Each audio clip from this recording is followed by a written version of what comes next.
Hey, I'm Robert Pattinson, and I'm gonna talk about some of my iconic performances.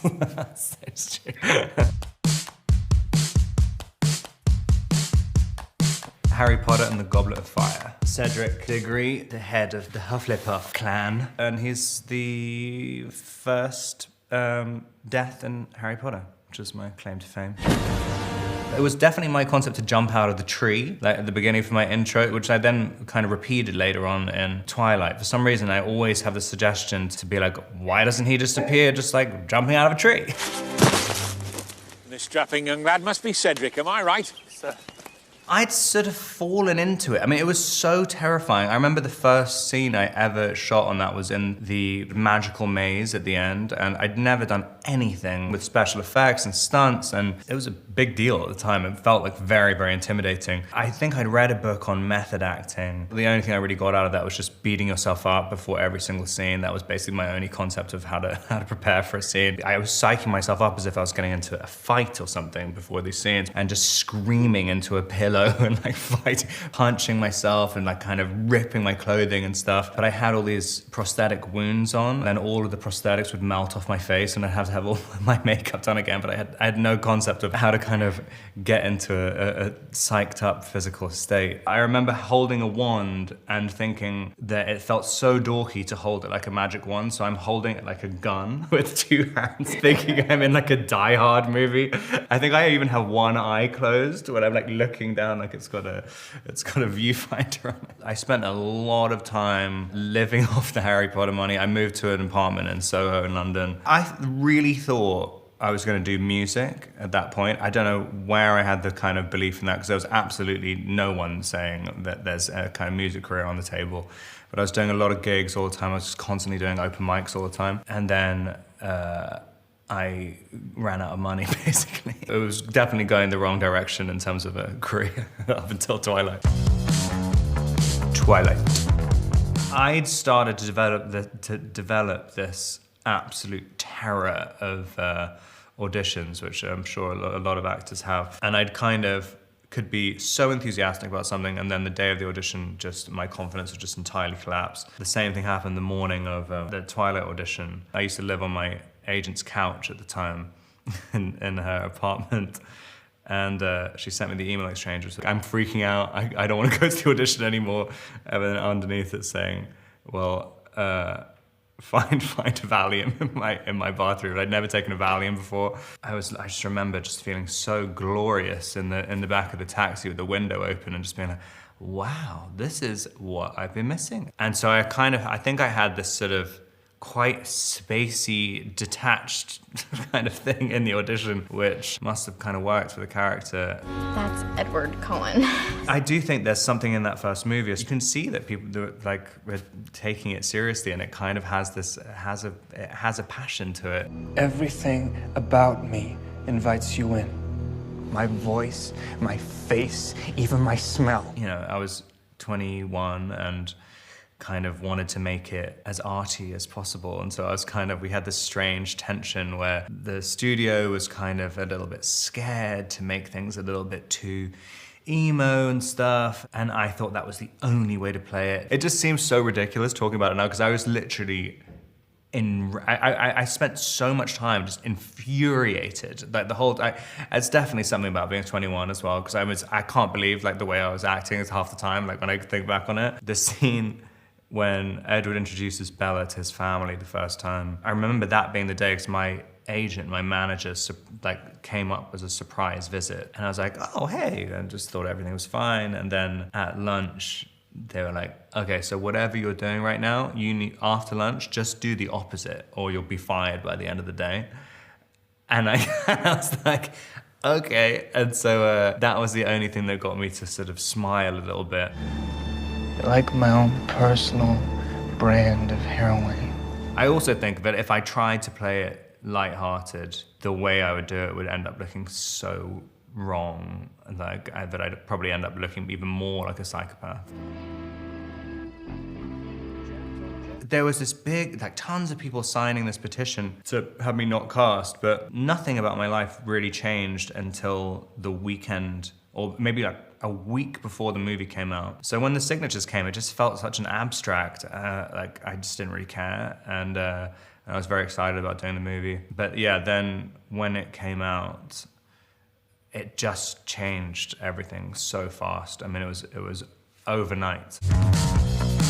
The Batman, that was no hesitation, yes. Even my agents and stuff just thought like, oh, this is interesting. I mean, I thought you only wanted to play like just total freaks all the time. Like, he is a freak, this is another freak. You look for things that kind of scare you, you look for things that feel incredibly out of reach. It's such the kind of the jewel in the crown of characters. You know, you really could be doing more for this city. Your family has a history of philanthropy, but as far as I can tell, you're not doing anything. It's just a totally different vibe. I mean, it's sad. It's something which I always thought about Batman. I thought it's really, really sad. It's a tragedy. That's one of the reasons it feels kind of different, because it's like it's year 2, we're not gonna do the origin story again. Instead of him getting over his parents dying at the beginning and then just becoming Batman and saving Gotham, now he really hasn't gotten over them at all. And it's kind of, and I'm playing the parents' death constantly throughout the whole time. Riddler's latest. It's all about the Waynes. If we don't stand up, no one will.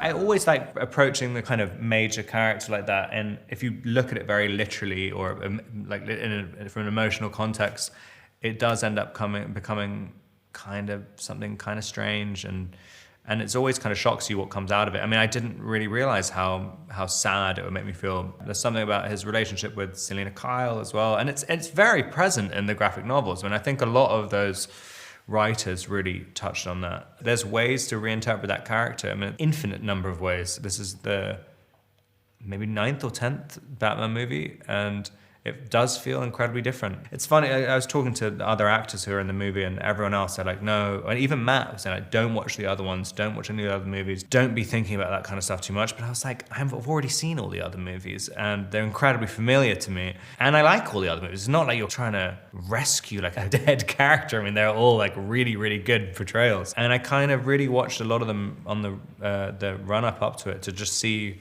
where's a gap in something that hasn't really been explored yet. I think it's also really fun as well doing that, because it's like every single person who's played Batman is a pretty heavyweight actor, and they all had great interpretations of it, and very, very different. So it was fun watching them all. I definitely don't have a favorite. No. I mean, I think Christian Bale did like just such a, I mean, it's so kind of iconic, like it's the voice that he was doing in it. But it's almost impossible to not do that. Where were the other drugs going? I don't know. I swear to God. Swear to me! It's really hard to get into a artificially lower register. I mean, and to do it a long time, because I mean, there's a lot of scenes in this as well where you're kind of long dialogue scenes as Batman, which is quite unique out of a lot of the other movies in the series, and trying to kind of stay really, really low and have kind of nuance in the lines and stuff. I mean, it's really hard. It's really, really hard. When that light hits the sky, it's not just a call. It's a warning.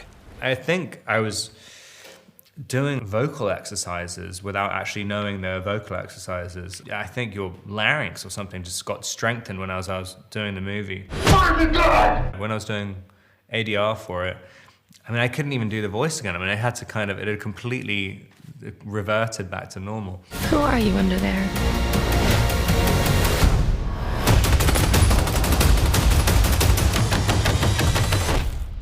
I'm vengeance. There's a kind of understanding, which I think every actor who goes into it, there's some way of playing Batman that just feels right as Batman. And like, if you try and do something too different, it sometimes feels really off. But it's funny, it's like as soon as you put on the suit, it sort of does something to you. You start behaving in this quite particular way. And it might be about the kind of restriction in the movement and stuff, where there's definitely elements of just the kind of practical aspect of it. You want to be able to turn your head. Sure made backing out of the driveway easier. You don't know how you're gonna feel until you put on the suit. And then just because this suit was a little bit more articulated, because I'd done the audition in, I think it was George Clooney's one, and it was incredibly difficult to move in. Well, I'm totally over, all right? Positively. Me too, definitely. you had to choose the suit by the size of your head, and I think my head was the closest to Clooney's head. Was your head like locked? It's locked and you're boiling hot, like absolutely boiling. If you have any lights on you, you're just pouring sweat. And then as I was doing it, and you're also doing an audition, so I'm kind of terrified anyway. And people are saying, what can we do about this sweat? I mean, you're thinking like, if I don't stop sweating, I'm not gonna get the part. And so you're trying to shut down your body a little bit. If I'm not mistaken, that's the one with the nipples, isn't it? It is, but then I keep getting confused with, because I think there might be two nipple suits. I think one has more prominent nipples. I think on the Val Kilmer suit as well, I think there's some nipples on that. There might just be one nipple.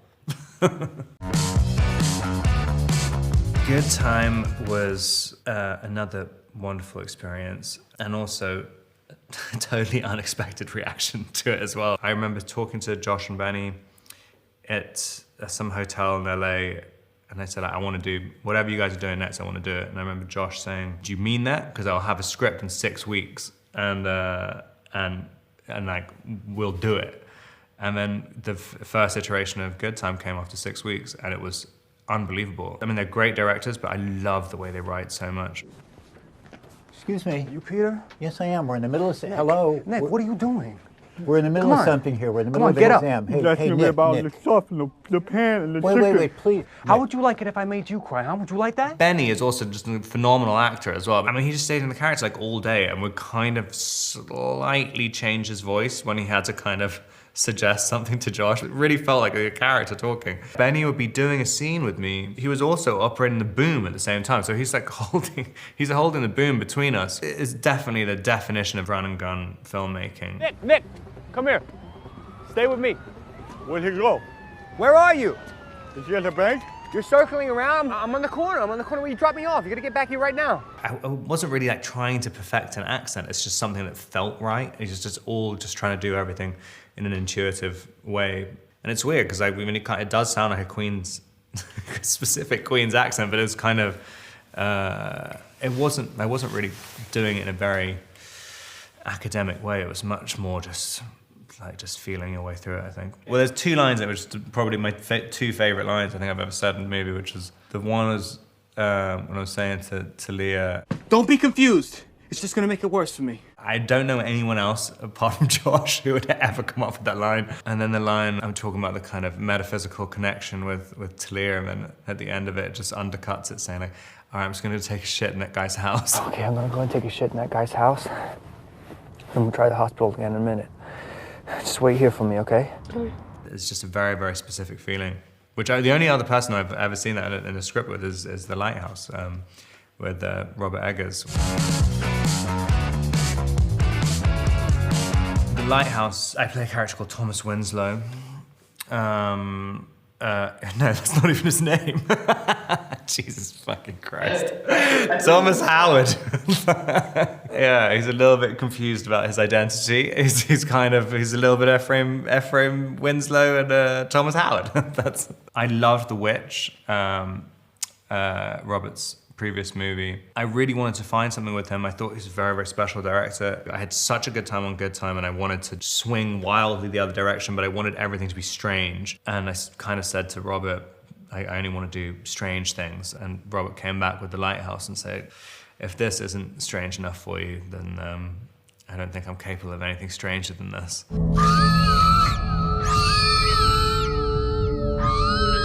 Really trying to convince everyone that The Lighthouse was a comedy, and trying to convince, I think it was the HFPA, like, and really trying to convince like relatively elderly people, no, it is a comedy. It's 100% a comedy. It should qualify for the musical or comedy section. And everyone had watched this incredibly dark movie and thinking like, I don't know how much of a comedy it is.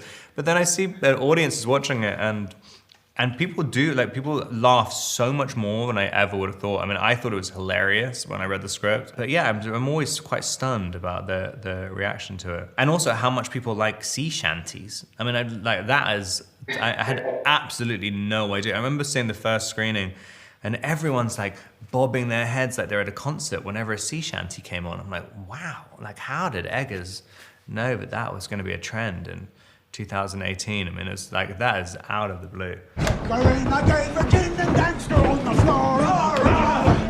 And it's funny because everyone's like, oh, what accent are you doing, blah, blah, blah. I always get these strange, unfounded criticisms about my accents. But there's this area in Maine, which I guess of how the immigration worked there, it was a kind of like Devon or Dorset accents in England, and then mixed with a bit of like certain types of American accents. And then there was like a kind of weird elements of like Liverpudlian and all the different sailors that had come there.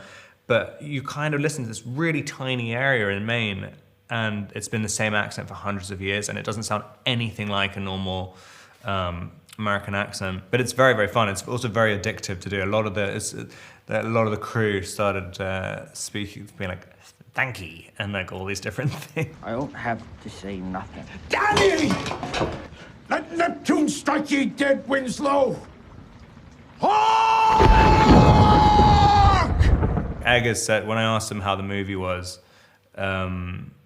he said like, well, it's basically Willem going arr, arr, arr, arr, and you going like ong, ong, ong, ong, ong, ong. And I'm like, oh great, sounds great. Only when he, crowned in cockle shells, his coral-tined trident screeches banshee-like in the tempest, and plunges right through your gullet. It was absolutely great working with Willem. We rehearsed for about a week before we started shooting, and he has so much energy. It's just unreal. It's like almost like working with like a 6-year-old. Like kind of, they just have kind of, there's nothing that fatigues him. And so I was kind of a little bit terrified at the beginning because he would literally, we'd rehearse the entire movie, and then the second we got to the end, he's like, again! And I just start doing it again, and he hasn't, his energy hadn't even been dented. He's the best. What? What? The scene where we're saying what to each other, just going what. I just remember seeing that in the script. It was over 3 pages where everyone's line was just, it was just saying what. And you're looking at it going like, this can't be actually in a script. It's one of those things where you go, I'm not gonna see this again, ever in my entire life, and I want to be the person to say this, because I'll be really, really annoyed if someone else gets to do it. What?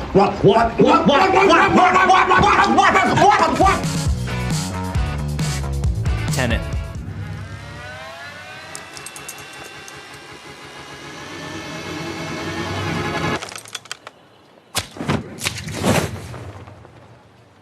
It's the most apocalyptic spy movie that's ever been made. They're really, really big concepts, but it's kind of, it's like all of Chris's movies. You can kind of interpret them. You can either like really, really dig into it and find so many different threads to pull, or you can kind of appreciate it as like a big, massive adventure action movie, and you don't really need to know what's happening like that much.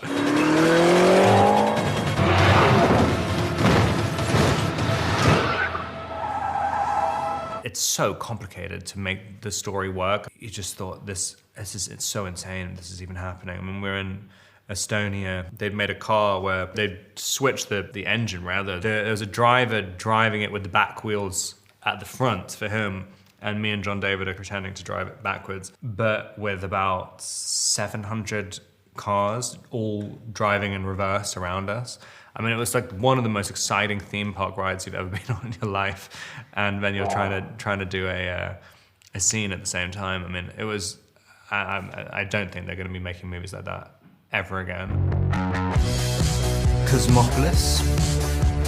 Any special reason we're in the car instead of the office? What makes you think we're in the car instead of the office? Cosmopolis is about a 28-year-old asset manager called Eric Packer. He gets a kind of obscure death threat, and he starts to kind of intentionally unravel his own life. I remember doing it and thinking, the audience I want for this is for someone in 10 years' time to be watching TV at 3 o'clock in the morning, and this comes on, and then you have no idea if you're asleep or not. This is loss of faith that will force the yuan to drop. Dollar will settle up. The yuan will drop. Where's Chin? Working on visual patterns. We were shooting inside a limo that was the same size as a normal limo. It was kind of, and the camera's on a techno crane. I've never done a movie like it where you're doing an entire movie inside like a kind of vocal recording booth almost. Like, it was very, very strange. And it just got to the point by the end of the shoot, I never even left the limo. I just stayed in it all day. I love that movie. I've seen it so many times, and I think it's really, I think it's one of my favorite things I've ever done.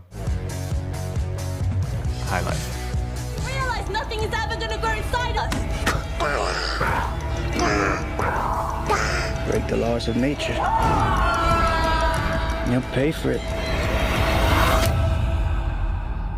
Claire Denis, who directed that, is just one of my favorite people in the entire world. If anyone can experience what it's like to do a Claire Denis movie, I would definitely say you have to do it. I mean, it's completely different to anything else. You just suddenly realize you can approach filmmaking and acting in totally different ways every single movie. And directors like that really allow you the freedom to do it.